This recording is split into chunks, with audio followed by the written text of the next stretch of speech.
There is a very, very close relationship between the soul and the physical body.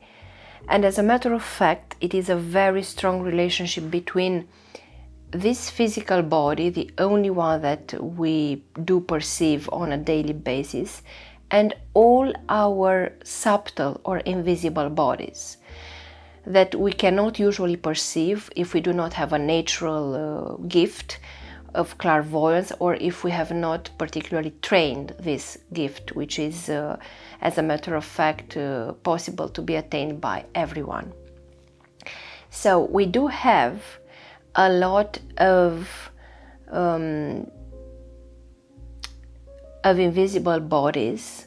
For example, the emotional body, the mental body, the energetic body, of course, the astral body, the causal or karmic body, and so on.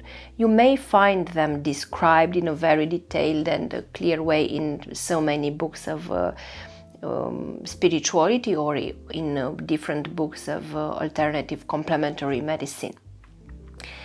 But what is important to understand is that the idea of holistic medicine developed exactly in order to underline this idea that nothing is really fragmented and completely without any bond, any link in the human being. On the contrary, within the physical body, everything, every system is very closely influenced by the others. And if we take the human being with all its dimensions, with all its subtle bodies, everything is extremely closely connected and linked. And yes, as I have explained in Being Pyotr Ilyich, a disease is born in the subtle bodies. And in time, if the cause persists, if the emotion and the thought that gave birth to that situation is still in your being, and if we give it more and more power, in time that energy will start descending slowly in the physical body, and it will materialize in a specific spot, let's say, of our physical body. I will try to give you an example in order to better understand this idea. Let's suppose that we have a very strong feeling of fury. We might be furious because something happened in our lives. For example, we were frustrated that someone at our job did something which we thought it was very unjust, and we felt an enormous feeling of frustration, and we felt a fury towards our boss, towards our colleagues, and so on.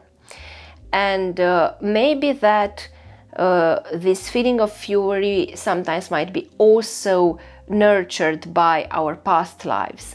Maybe that from our karmic or causal body, we do unconsciously remember something which happened us in a past life, in which we also felt this feeling of being furious, for example, because someone killed our child, and of course that we felt extremely helpless and frustrated and full of fury towards the perpetrator. If this feeling of fury persists for months and for years, and if we do not manage to heal it, if we don't manage to release both the emotion and the thoughts behind it, then slowly this feeling will start descending from our subtle layers, from the causal or the emotional or the mental body, towards the physical one. And each kind of feelings, each category, let's say, of feelings, tends to be attracted by a specific part of our physical body, by a specific chakra, or a specific organ, or a specific chakra of the etherical body. For example, if we speak about fury, this kind of feeling, and generally speaking the frustrations, are placed in this area where is the liver and especially the gallbladder situated. And in time we start having, first of all, problems with in the functioning of these organs, or in time, if this cause persists, we might have problems in the end in the structural part of that particular organ.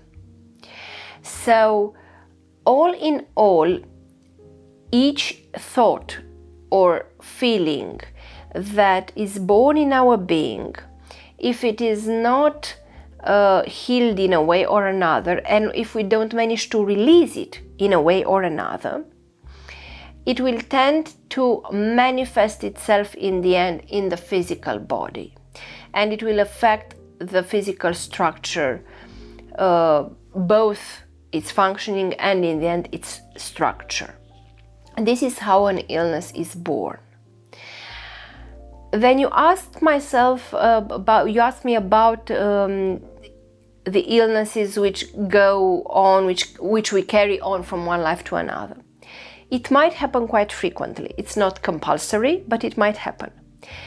If that being keeps on having a similar inner structure, I mean, if the answer that we give in front of certain life experience is the same, and we do not manage to change very much in our inner structure, then we might keep on attracting the same kind of experiences, and we might answer from an emotional point of view in the same way, and then of course we might develop similar pathologies, similar illnesses. I will try to give another example.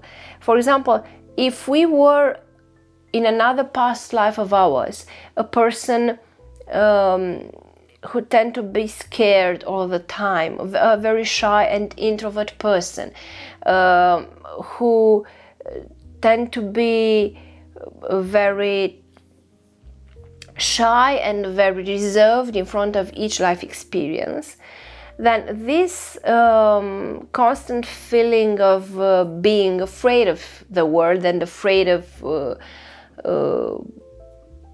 let's say the terrestrial plane tends to affect the kidneys and all the system connected with the system, the kidneys, the bladder, and so on.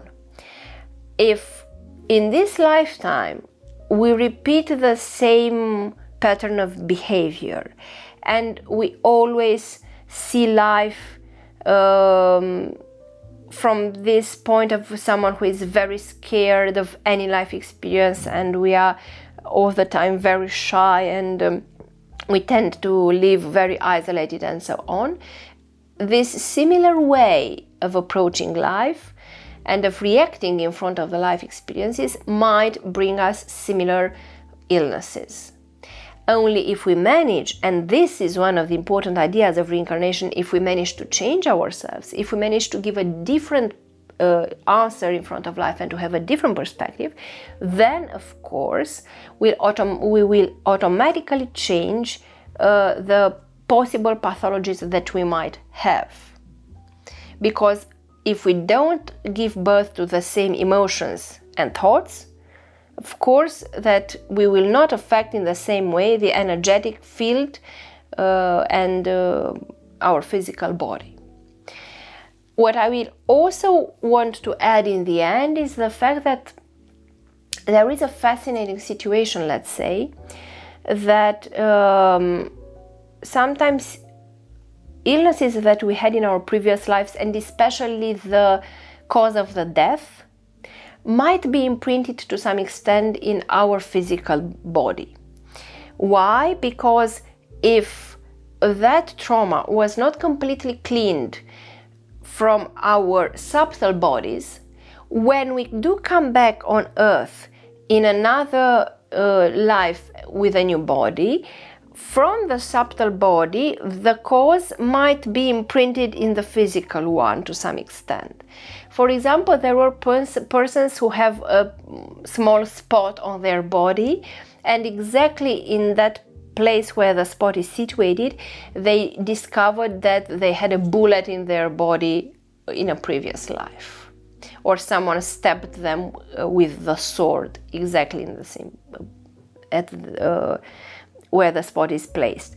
Or people who were strangled, for example, might have problems in this neck area, for example with the thyroid gland, or they might have a sore throat very frequently, or they might have a greater sensitivity, let's say, in this part of the body if they died strangled, and if this energetic imprint still influences them.